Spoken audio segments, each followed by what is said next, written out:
والسلام على سيد الأنبياء والمرسلين وعلى آله وأصحابه الطيبين الطاهرين أما بعد فأعوذ بالله من الشيطان الرجيم بسم الله الرحمن الرحيم سبحان الذي أسرى بعبده ليلا من المسجد الحرام إلى المسجد الأقصى الذي باركنا حوله لنريه من آياتنا إنه هو السميع البصير صدق الله العظيم غوث اعظم بمنی بے سرو سما مددی قبلہ دین مددی کعبہ ایمان مددی انتظار کرم تست من عینی رائے خدا جو خدا بین و خدا دا مددی بگرداب بلا افتادہ کشتی ضعیفانو شکستہ رات پشتی بحق کے خواجہ عثمان ہارون مدد کن یا معین الدین چشتی مدد کن یا معین الدین چشتی مدد کن یا معین الدین چشتی انتہائی احترام و عقیدت کے ساتھ اپنے اور ساری کائنات کی مرکز عقیدت انیس سے بے کساں چارہ ساز درد منداں ہم غریبوں کے غم گسار ہم فقیروں کی ثروت شہریار ارم تاجدار حرم نو بہار شفاعت شب اسرا کے دولہا نوشے بزم جنت دانائے سبل مولائے کل ختم رسل خسرو خوبان سیاح لامکا وجہ کن فکا در اللہ المکنون سر اللہ المخزون عالم ما کانا وما یکون آب و دل انبیاء جانو دل اصفیاء مطلع ہر سعادت مقتع ہر سیادت خلاصہ کائنات فخر موجودات حضور احمد مجتبی محمد مصطفیٰ صلی اللہ تعالی علیہ صلی اللہ تعالی علیہ وآلہ وصحبہ وبارک وسلم کی بارگاہ بے کس پناہ میں جس طریقے سے پناہ بلند آواز سے میرے ساتھ مل کر پڑھیں الصلاۃ والسلام علیک یا رسول اللہ الصلاۃ والسلام علیک یا رسول اللہ السلام علیک یا نبی اللہ الصلاۃ والسلام علیک یا نبی اللہ الصلاۃ والسلام علیک یا حبیب اللہ الصلاۃ والسلام علیک یا نبی اللہ وعلی آلک واصحابک یا نور اللہ وعلی آلک واصحابک یا نور اللہ اللہ تعالی علیک وسلم صلی اللہ تعالی علیہ وسلم وہ سرور کشور رسالت جو عرش پر جلوگر ہوئے تھے وہ سرور کشور رسالت جو عرش پر جلوگر ہوئے تھے نئے نرالے طرب کے ساما عرب کے مہمان کے لیے تھے تبارک اللہ شان تیری تجھی کو زیبا ہے بے نیازی کہیں تو ہو جوش لن ترانی کہیں تقاضے وصال کے تھے تھکے تھے روح الامی کے بازو کہاں وہ دامن کہاں وہ پہلو رکاب چھوٹی امید ٹوٹی نگاہ حسرت کے ولولے تھے نماز اقصا میں تھا یہی سرعیاں و مانی یہ اول آخر نماز اقصا میں تھا یہی سرعیاں و مانی یہ اول آخر ہے دست بستہ وہ پیچھے حاضر جو سلطنت آگے کر گئے تھے وہی ہے آخر وہی ہے ظاہر وہی ہے باطن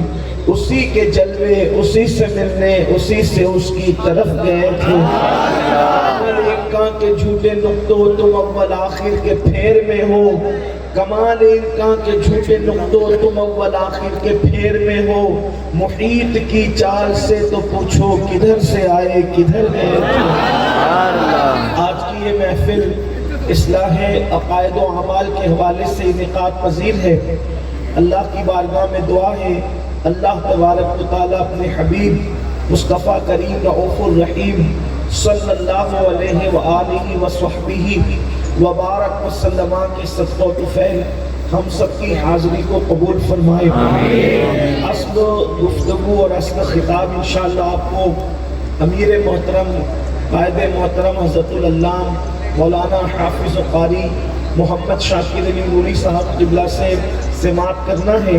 حضرت کے آنے تک تھوڑی دیر کے لیے کچھ معروضات پیش کرنے کی سعادت حاصل کی جا رہی ہے۔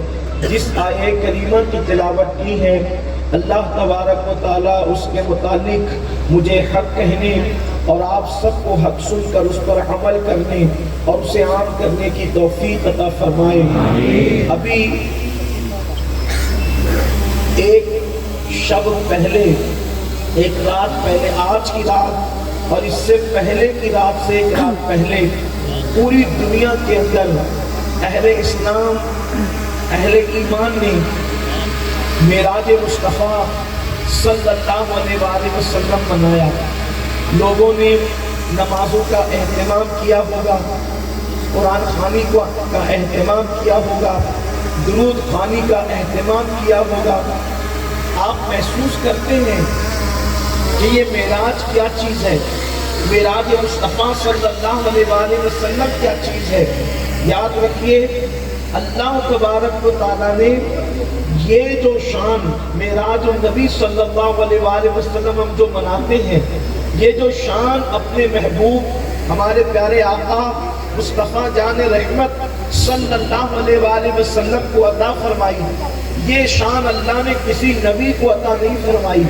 یہ معجزہ معراج، یہ صرف کہنے کو ایک معجزہ ہے، لیکن اس کے اندر ہزاروں معجزات سمٹے ہوئے ہیں، اور اللہ نے اپنے حبیب کو شان کیا دی ہے۔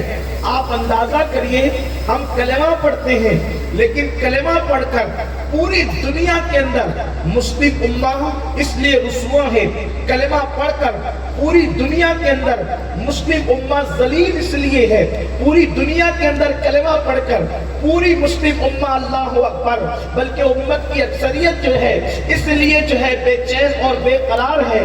اس کی سب سے بڑی وجہ یہ کہ اللہ نے جس شان کا نبی ہمیں عطا کیا، ہم نے اس نبی کی شان کو ویسا ماننے کی کوشش نہیں کی، ان کا ویسا احترام کرنے کی کوشش نہیں کی، ویسی ان کی قدر کرنے کی کوشش نہیں کی۔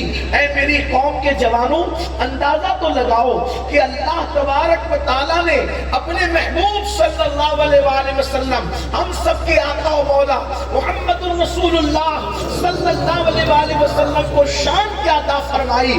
میرا اللہ ان کی شان بیان کرتا ہے، سبحان الذی اسریٰ بعبدہ لیلا من المسجد الحرام الی المسجد الاقصی۔ آپ نے اس آیت مبارکہ کا ترجمہ ہمارے علماء سے بار بار سنا ہوگا، یا آپ نے قرآن کا ترجمہ پڑھا ہوگا۔ معراج کیا ہے؟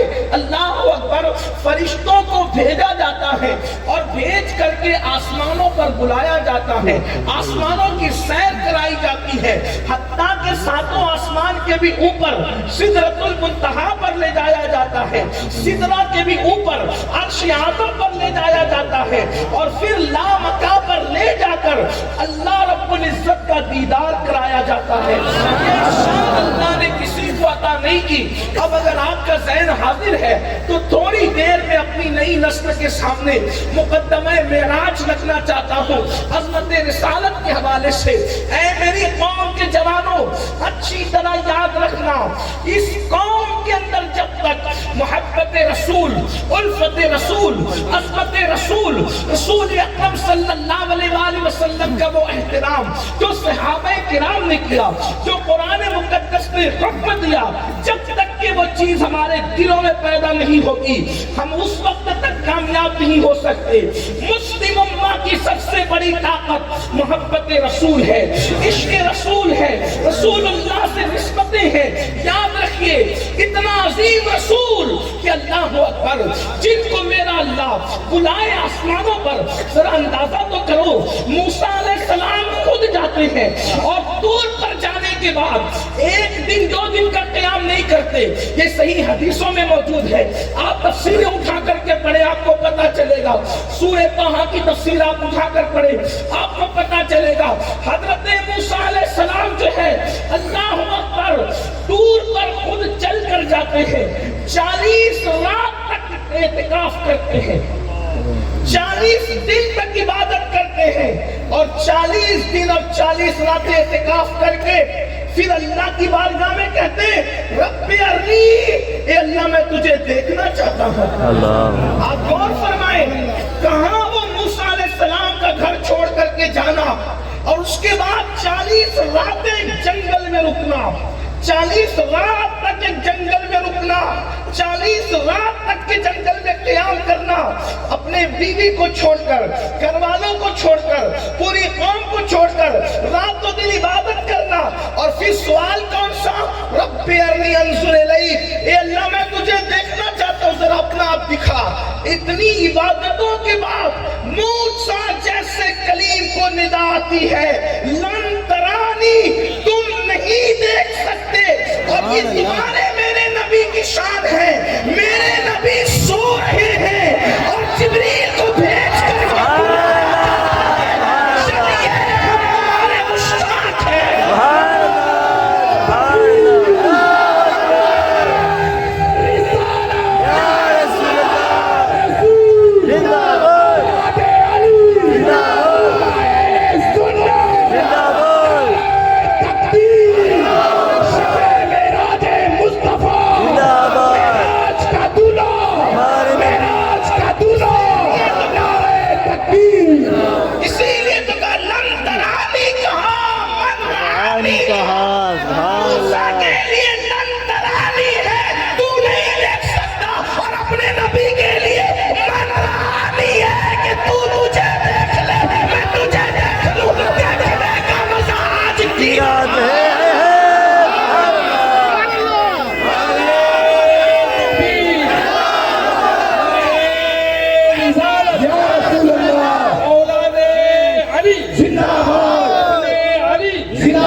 نہ کبھی کسی رسول کو یہ مقام ملا، نہ کسی فرشتے کو یہ مقام ملا کہ وہ خدا کو دیکھ سکے۔ اور یاد رکھنا، اب آئیے ذرا بات آگے چلے گی، اگر آپ کا دماغ اور ذہن حاضر رہے گا تو اللہ اکبر، اپنے نبی کی عزت سمجھو۔ خدا کو دیکھنے والی ایک ہی ذات ہے جس کو محمد رسول اللہ کہتے ہیں، اس کے سوا کسی نے خدا کو نہیں دیکھا، ایک ہی محمد رسول اللہ نے دیکھا، اور وہ اپنے نبی ہے۔ اور پھر آئیے تو صحیح، بات آگے آتی ہے، اللہ اکبر، یہ نبی نے سفر کیا، اللہ اللہ، رسول اللہ کا سفر ہے۔ سفر معراج قرآن نے 2 مقام پر بیان فرمایا، ایک تو سورہ بنی اسرائیل کی ابتدائی آیت کے اندر، وہ جو آپ ہمیشہ پڑھتے ہیں جسے سورۃ الاسراء بھی کہتے ہیں، سبحان الذی اسری بعبدہ لیلا من المسجد الحرام الی المسجد الاقصی الذی بارکنا حولہ لنریہ من آیاتنا انہ هو السمیع البصیر۔ پاک ہے ہر عیب سے وہ ذات جو لے گیا، بلکہ ذات کا ترجمہ کریں تو پاک ہے ہر عیب سے وہ ذات جو لے گئی۔ اور پھر قرآن کہتا ہے کس کو لے گئی؟ بے عبدہی، یہ بے عبدہی کی با معیت کا معنی دے رہی ہے، وہ اللہ جو آنے جانے سے پاک ہے۔ یہ با معیت ہوا تو معنی یہ بنتے ہیں کہ خدا نے اپنے ساتھ لے گیا، اور یہ ساتھ لے جانا بے کیف ہے۔ اب ہم اتنا کہہ سکتے ہیں کہ ساتھ لے جانے پر ایمان ہے، کیسے لے گیا کیفیت کو لے جانے والا جانتا ہے، ایسے اس طرح پر ایمان ہے لیکن کیفیت اسے معلوم ہے، وہ جانتے ہیں، ہمیں نہیں پتا۔ اللہ اکبر، تو ویسے ہی جو باغ کی ماجد بے عبدہی، اپنے بندے خاص کو اس نے سیر کرائی، اور کب کرائی؟ لیلا، رات کے تھوڑے سے قلیل سے حصے میں، کہاں سے کہاں تک؟ مسجد الحرام الی المسجد الاقصی، مسجد حرام سے مسجد اقصی تک۔ کیوں کرائی؟ کیوں کرائی؟ الذی بارکنا حولہ، کہ ہم نے مسجد اقصی کے آس پاس، اندر نہیں، مسجد اقصی کے آس پاس برکتیں رکھی ہیں۔ برکت کہاں رکھی ہے؟ مسجد اقصی کے ارد گرد، اندر نہیں، کیونکہ یہ قرآن اللہ کا کلام ہے، جو چیز پر سب ایمان لائے، جس کو سب معلوم ہے، جنہیں سب معلوم ہے، قرآن اس کو بیان نہیں کرتا۔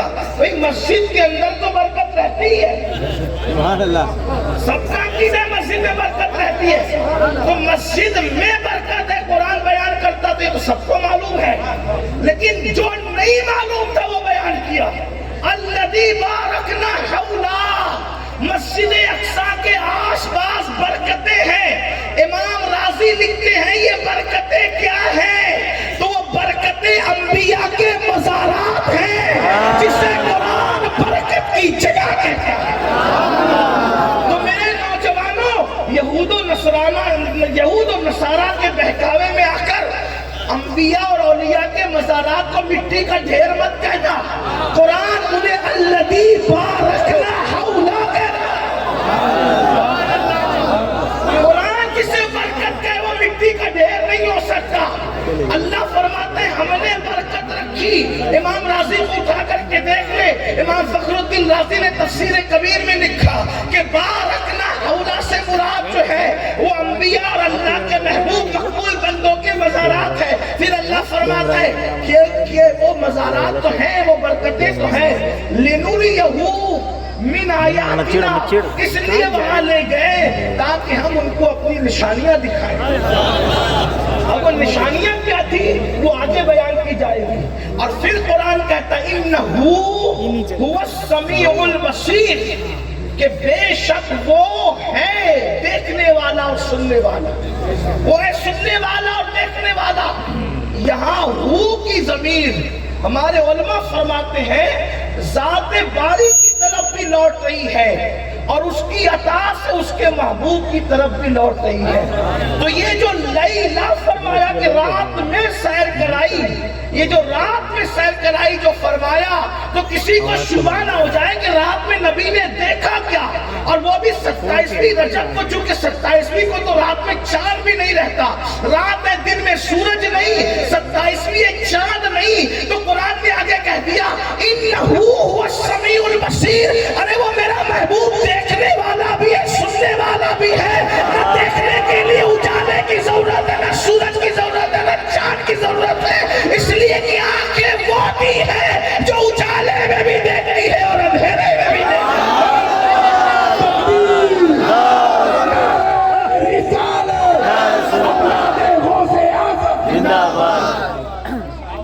اب یہ تو ایک مقام ہوا، یہ تو ایک مقام ہوا آیت مبارکہ کا، لیکن آپ سے ایک مقام اور ہے، یہ اجمال ہے، اس کی تفسیر قرآن دوسرے مقام پر بیان کرتا ہے وَالنَّجْمِ إِذَا هَوَىٰ مَا ضَلَّ صَاحِبُكُمْ وَمَا غَوَىٰ وَمَا يَنطِقُ عَنِ الْهَوَىٰ إِنْ هُوَ إِلَّا وَحْيٌ يُوحَىٰ عَلَّمَهُ شَدِيدُ الْقُوَىٰ ذُو مِرَّةٍ فَاسْتَوَىٰ وَهُوَ بِالْأُفُقِ الْأَعْلَىٰ ثُمَّ دَنَا فَتَدَلَّىٰ فَكَانَ قَابَ قَوْسَيْنِ أَوْ أَدْنَىٰ فَأَوْحَىٰ إِلَىٰ عَبْدِهِ مَا أَوْحَىٰ۔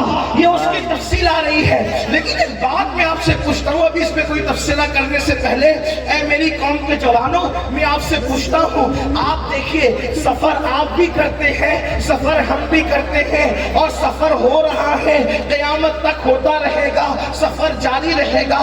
آپ اپنے گھروں سے سفر کر کے سکیت آئے جلسے میں، ہم اپنے گھر سے سفر کر کے سکیت آئے جلسے میں، یہاں سے آپ بھی گھروں کو جائیں گے یا کہیں اور جائیں گے، ہم نے بھی کہیں اور جانا ہے، لیکن میں آپ سے پوچھتا ہوں، کوئی سفر کرتا ہے ملک کا، کوئی سفر کرتا ہے پردیسی ملک کا، کوئی جو ہے وہ کوئی سفر کرتا ہے اللہ اکبر دریاؤں کا، کوئی سفر کرتا ہے باغوں کا، اسی طریقے سے سب کا سفر الگ الگ ہوتا ہے، لیکن بات یہ ہوتی ہے جب انسان سفر کرتا ہے تو سفر کی یادگاروں کو وہ لکھتا بھی ہے، سفر کی یادگاروں کو بیان بھی کرتا ہے، لیکن اللہ اکبر، دنیا کا دستور کیا ہے؟ کسی بیٹے کا سفر نامہ کبھی باپ نہیں لکھتا، کیونکہ باپ کا مرتبہ بڑا ہے۔ استاد کا سفر نامہ شاگرد لکھتا ہے، شاگرد کا سفر نامہ استاد نہیں لکھتا، کیونکہ استاد کا مرتبہ بڑا ہے۔ اسی طریقے سے پیر کا سفر نامہ مرید لکھتا ہے، مرید کا سفر نامہ کبھی پیر نہیں لکھتا، اس لیے کہ بڑے مرتبے والا چھوٹے مرتبے والے کا سفر نامہ نہیں لکھا جاتا، لیکن یہ میرے نبی کی شان ہے، سفر مصطفیٰ جان رحمت کر رہے ہیں، اور سب سے بڑی ذات جسے خدا کہتے ہیں وہ ان کے سفر نامے کو بیان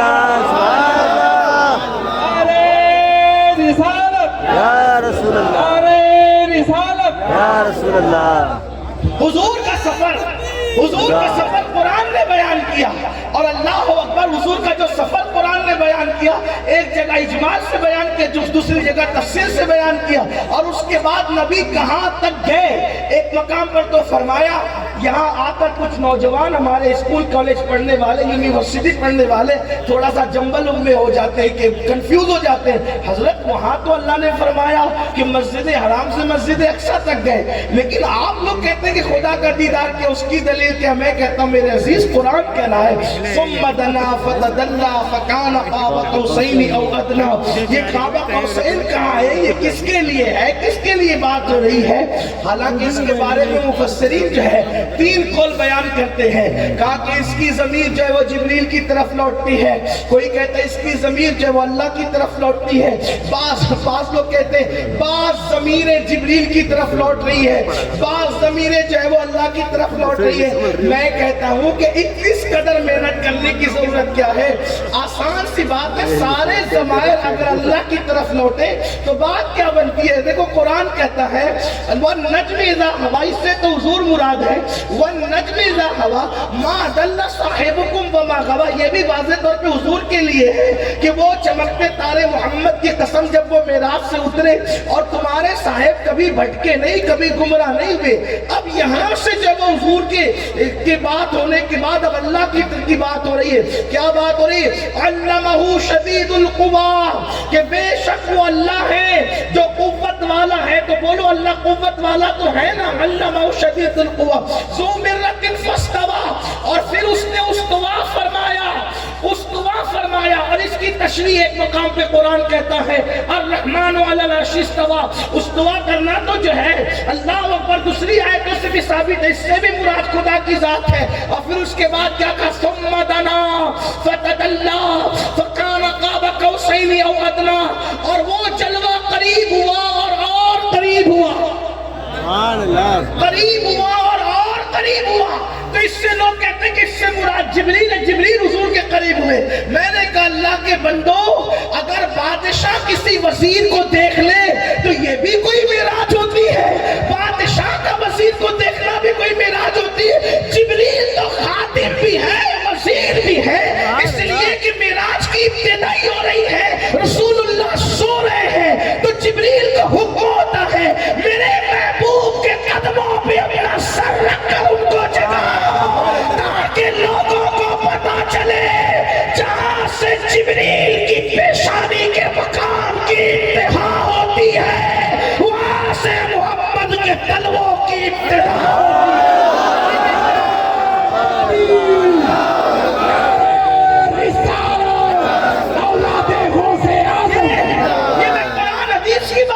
حدیث میں موجود ہے، اٹھا کر کے دیکھیں شفا شریف کو، قاضی ایاز کی، اللہ اکبر، تو آپ کو پتا چلے گا. اور پھر بات یہ کہتے ہیں، آقا فرماتے ہیں دنیا میں میرے 2 وزیر ہیں، جو زمین کے اوپر 2 وزیر ہیں، آسمانوں میں 2 وزیر ہیں. جو زمین کے 2 وزیر ہیں ان کو ابو بکر و عمر کہتے ہیں، آسمانوں کے جو وزیر ہیں ان کو جبریل و میکائیل کہتے ہیں. سچ بتانا، کیا بادشاہ وزیر کو دیکھے یہی معراج ہے؟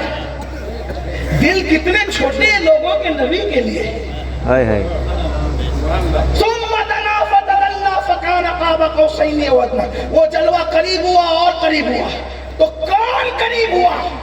میں کہتا ہوں ابھی سب کو پیچھے رکھو، امام بخاری سے پوچھو کون قریب ہے. امام بخاری سے پوچھو کون قریب ہے. بخاری لکھ رہے ہیں کیا؟ وہ مضمون بعد میں بتاؤں گا، پہلے اس کے آگے کی تشریح بتا دوں. جب حضور علیہ السلام سدرہ کے آگے گئے تو حضور علیہ السلام پردے طے کرتے رہے، حجابات. اپنا خدا حجاب میں ہے، اپنا خدا حجاب میں جیسا کہ اس کی شان ہے. اور حجاب میں رہنا نہ یہ قید ہے نہ یہ ذلت ہے. حجاب میں رہنا یہ رہنے والے کی عظمت اور بزرگی کی دلیل ہے. تو جن کو حجاب ہضم نہیں ہوتا اس کا مطلب یہ ہے کہ کہیں نہ کہیں وہ بزرگی سے اور عزت سے دور نظر آتے ہیں، ورنہ عزت والے تو حجاب میں ہوتے ہیں. ہر عزت کی چیز حجاب میں ہوتی ہے. ارے دنیا کے نکمے لوگ ننگے گھومتے رہتے ہیں،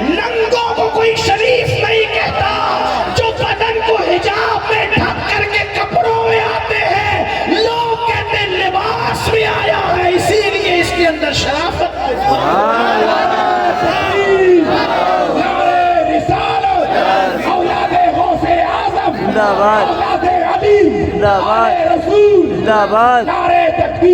حضور سدرہ سے آگے گئے، ایک پردے سے دوسرے پردے کے درمیان 500 سال کا فاصلہ، دوسرے سے تیسرے کے درمیان 500 سال کا فاصلہ، ہزاروں حجابات تھے، اور حضور رکتے تو ندا آتی، ادن منی یا احمد، ادن منی یا محمد، ادن منی یا خیر البریہ، اس طریقے سے صدائیں آتی، حضور آگے بڑھتے جاتے، آقا آگے بڑھتے رہے بڑھتے رہے بڑھتے رہے بڑھتے رہے۔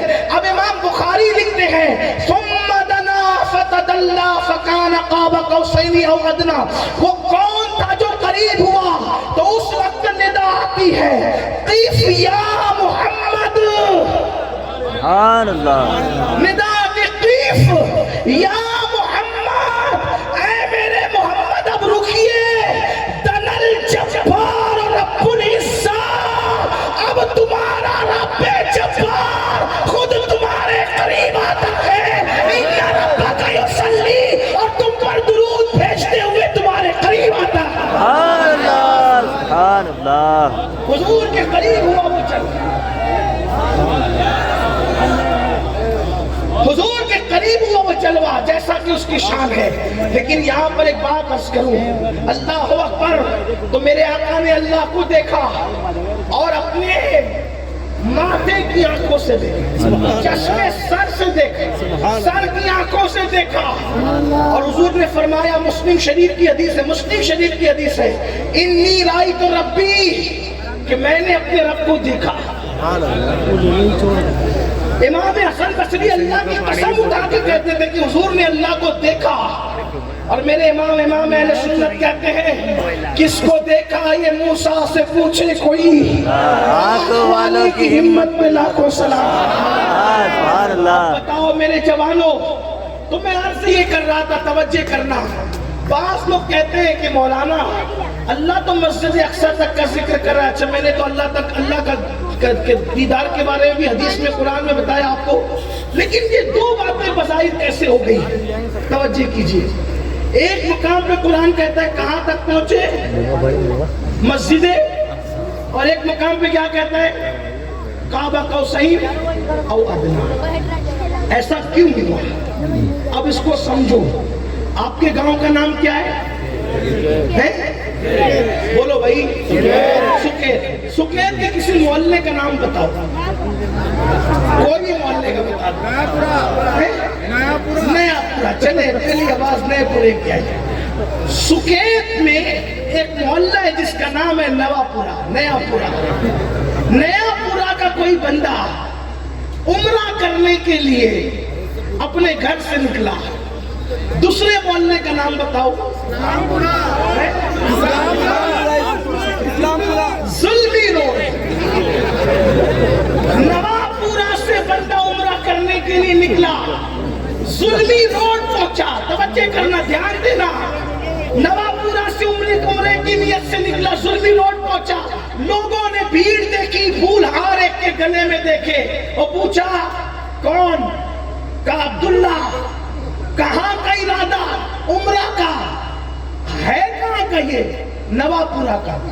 ظلمی روڈ پہنچا تو کہاں کیا بولا؟ نیا پورا کا رہنے والا ہے، عمرہ کرنے والا، حاجی عمرہ کا، حج کرنے والا، عمرہ کرنے والا، کہاں کا؟ نیا پورا کا۔ ٹھیک، اب وہ پہنچا کوٹا، کوٹا پہنچا تو ریلوے اسٹیشن پہ کسی نے پوچھا کہاں کا ارادہ کا حج کا؟ کہاں کا ہی حاجی؟ اب کوئی نیا پورا نہیں بولے گا، کیا بولے گا؟ سکیت کا۔ اب کوٹا سے پہنچا ممبئی، تو وہاں پوچھا کہ کہاں کا؟ راجستھان کا۔ منزل بدل رہی ہے، علاقے کے نام بدل رہے ہیں، اور جب مکہ پہنچا حاجی کہاں کا؟ انڈیا کا، راجستھان نہیں، انڈیا کا۔ سکیت میں تو نیا پورا بول رہا تھا، راجستھان میں کوٹا بول رہا تھا، ممبئی میں راجستھان بول رہا تھا، لیکن مکہ آیا تو بولی بدلی کیسے؟ تو لوگ کہیں گے او اللہ کے بندے امین القادری، وہ مکے میں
یا سکیت جھوٹ تھا یا کوٹا جھوٹ تھا یا راجستھان جھوٹ تھا یا ایریا جھوٹ تھا، میرے عزیز جھوٹ کچھ بھی نہیں تھا. جیسی عقل والا سامنے آیا اس کے مطابق گفتگو کر دی گئی، جیسی عقل والا سامنے آیا اس کے مطابق بات کر دی گئی. ابو جہل آیا تو کہا اقصیٰ تک گیا، وہ اس پر ہی ناچنے کودنے لگا، کیسے ہو سکتا ہے؟ لیکن ابو بکر سامنے آئے تو کہا یار کو دیکھ کر کے آیا ہوں، باتیں کر کے آیا ہوں، شفاعت کا وعدہ کروا کر کے آیا ہوں. 50 کا تحفہ دے رہا تھا، اس کو بار بار آتے جاتے 5 کا کروا کر کے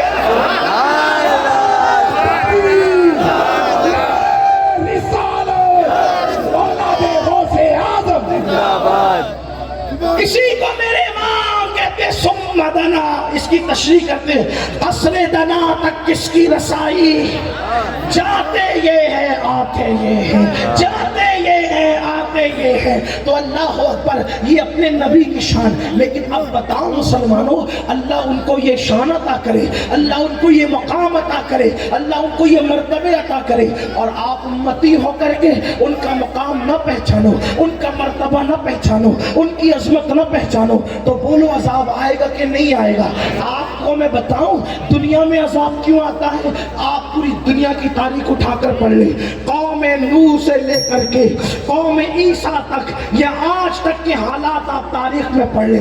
ابن خلدون کو آپ پڑھ لیں، ابن جریر طبری کو آپ پڑھ لیں. اسی طریقے سے قرآن مقدس نے جو تاریخ بیان کی ہے، اپنے اصول میں آپ قرآن کی تفسیر اٹھا کر پڑھ لیں. اللہ اکبر، ابن عباس سے لے کر علامہ احمد یار خان نعیمی تک آپ سب کو اٹھا کر کے پڑھیں، آپ کو پتہ چلے گا قوموں پہ عذاب کیوں آیا.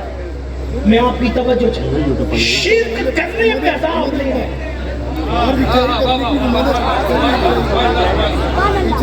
میں اپنے ایک جملے کا ذمہ دار ہوں، توجہ کرنا. آپ اگر سمجھ سکتے سکیت والوں تو سمجھو، شرک کرنے پہ اللہ کا عذاب کیوں؟ قوم شرک کرتی ہے تبھی تو نبی کو بھیجا جاتا ہے. بے شک، ہاں کیا بات ہے، واہ. تو شرک کیا لوگوں نے تو عذاب نہیں بھیجا.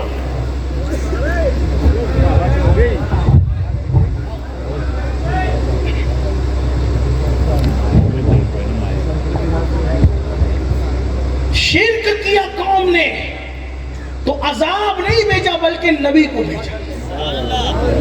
ٹھیک، غور کیجیے. قوم نے ناپ تول میں کمی کی، عذاب نہیں بھیجا، نبی کو بھیجا.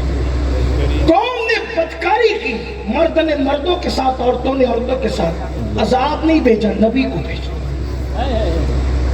عذاب کب بھیجا؟ پوری تاریخ قرآن کی ہر سورت اٹھا کر دیکھو. اپنے قرآن کے طالب علموں سے میری توجہ، اللہ کی کتاب پڑھنے والوں سے میری توجہ. ہم نے سب کی کتابیں پڑھی، رب کی کتاب نہیں پڑھی. آج لوگ بڑے بڑے اسکالرز جو بیچارے دل دھڑکتا ہوا دل اپنے سینے میں رکھتے ہیں اور وہ چلا چلا کر کے قوم سے کہہ رہے ہیں ارے لوگوں جو تم پر عذاب آ رہا ہے تم تباہ ہو رہے ہو، بچاؤ تباہی سے، بچاؤ بربادی سے. اور اب تو لوگ کہہ رہے ہیں کہ تیسری عالمی جنگ کے اندر لوگوں نے اپنے آپ کو جھونک دیا ہے، پتہ نہیں کب کیا ہو جائے. لوگ کہتے ہیں کہ دنیا بارود کے ڈھیر پر ہے، پتہ نہیں کب کیا ہو جائے. لیکن قرآن کے حوالے سے میری قوم کے جوانوں میں تم سے کہنا چاہتا ہوں، قوم نے شرک کیا، اللہ نے عذاب نہیں بھیجا بلکہ نبی کو بھیجا. ناپ تول میں کمی کی، اللہ نے عذاب نہیں بھیجا بلکہ نبی کو بھیجا، مسلح کو بھیجا. پھر اللہ نے عذاب کب بھیجا؟ جب جب نبی کی توہین کی گئی اس کے بعد اللہ نے اپنے عذاب کو بھیجا. جیسے مثال کے طور پر حضرت نوح علیہ السلام مشرکوں کو سمجھاتے رہے نا، کافروں کو سمجھاتے رہے نا. 1000 سال تک کی مہلت اللہ نے دی نوح علیہ السلام کے دور کے کافروں کو. انہوں نے شرک کیا، جب شرک کیا تو اللہ نے نوح پیغمبر کو بھیجا اور نوح علیہ السلام کی جب بے ادبی کی گئی نوح علیہ السلام کو اتنا مارا کہ نوح علیہ السلام کو بے ہوش کر دیا. تو اس وقت نوح علیہ السلام تڑپے. جب نبی تڑپے تو اللہ نے ایک عالمی طوفان بھیجا، ایک طوفان بھیجا جس سے لوگ اس طوفان کے اندر غرق ہو گئے. اور سننا، صرف وہ غرق نہیں ہوئے، وہ مشرک غرق نہیں ہوئے، ان مشرکوں کی گود میں چھوٹے چھوٹے جو بچے تھے ان بچوں کو بھی غرق کر دیا گیا۔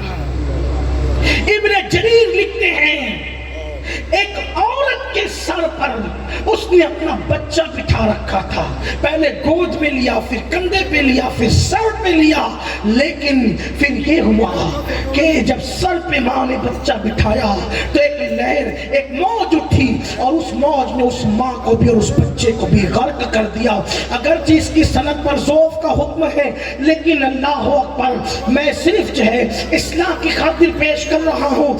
آخر اس بچے کا قصور کیا تھا؟ وہ ماں کے سر پہ تھا، وہ کیوں ڈوب گیا؟ وہ دودھ پیتا بچہ کیوں ڈوب گیا؟ تو یاد رکھنا، بچہ قصوروار نہیں تھا، بچہ بے قصور تھا، لیکن ایک مشرک جس کے لیے میرے اللہ نے عذاب لکھ دیا تھا، اس کے سر پہ وہ بیٹھا ہوا تھا، تو اس بچے کو اس عورت سے اتنی نسبت ہو گئی تھی، اس نسبت کی بنیاد پر اللہ نے اس کو بھی غرق کر دیا۔ حضرت لوط علیہ السلام کی قوم پر عذاب کیوں آیا؟ انہوں نے لوط علیہ السلام کی شان میں گستاخی کی، توہین کی کہ تو بڑا شریف بنتا ہے لوط، ہم تجھے بستی سے باہر نکال دیں گے۔ جب نبی کی توہین کی گئی تو اس وقت اللہ نے لوط علیہ السلام کی ان کے گناہ کی سزا پر پردے ڈالے جائے، سزا مؤخر کی جا رہی تھی، لیکن جب قوم نبی کی گستاخ ہوئی تو اللہ نے پتھر برسائے، گناہوں پر ہی برسائے، مگر توہین نبی کے بعد۔ پھر اس کے بعد دیکھیں حضرت صالح علیہ السلام کی بے ادبی کی، ان کی اونٹنی کی بے ادبی کی، اللہ نے ان پہ عذاب نازل کیا۔ اسی طریقے سے دیکھتے جائیں، حضرت یوسف علیہ السلام کو بھائیوں نے کنویں میں ڈالا، اللہ نے ان پر قحط مسلط کر دیا، وہ قحط میں پریشان ہو گئے، بعد میں حالانکہ انہوں نے معافی مانگی۔ اسی طریقے سے حضرت یونس علیہ السلام کی قوم، اب توجہ کرنا، قوم یونس پہ عذاب نہیں آیا، حالانکہ وہ بھی مشرک تھی، ہے توجہ؟ یہی ہے قرآن کا اسلوب۔ یونس علیہ السلام کی قوم پر عذاب نہیں آیا، مشرک تھے، نبی کے بے ادب نہیں تھے۔ اٹھا کے دیکھ لو، سورہ یونس پڑھ لو، بلکہ نبی ان کو چھوڑ کے چلے گئے غصے میں، تو اس نبی کو مچھلی کے پیٹ میں رکھ دیا گیا، قوم کو ایمان کی دولت دے دی گئی، کیونکہ بے ادب نہیں تھی نبی کی، توہین کرنے والی نہیں تھی نبی کی۔ اللہ اکبر، جب جب نبی کی توہین کی عذاب آیا۔ آج مسلمانوں، اگر ہم پر کورونا کی شکل میں عذاب ہے، مندی کی شکل میں عذاب ہے، دلوں کی بے قراری کی شکل میں عذاب ہے، بیٹیاں 35 سال کی عمر میں گھروں میں بیٹھی ہوئی عذاب ہے، تو کہیں ہمارے وجود سے کہیں نبی کی بے ادبی تو نہیں ہو رہی ہے کسی پیرائی میں؟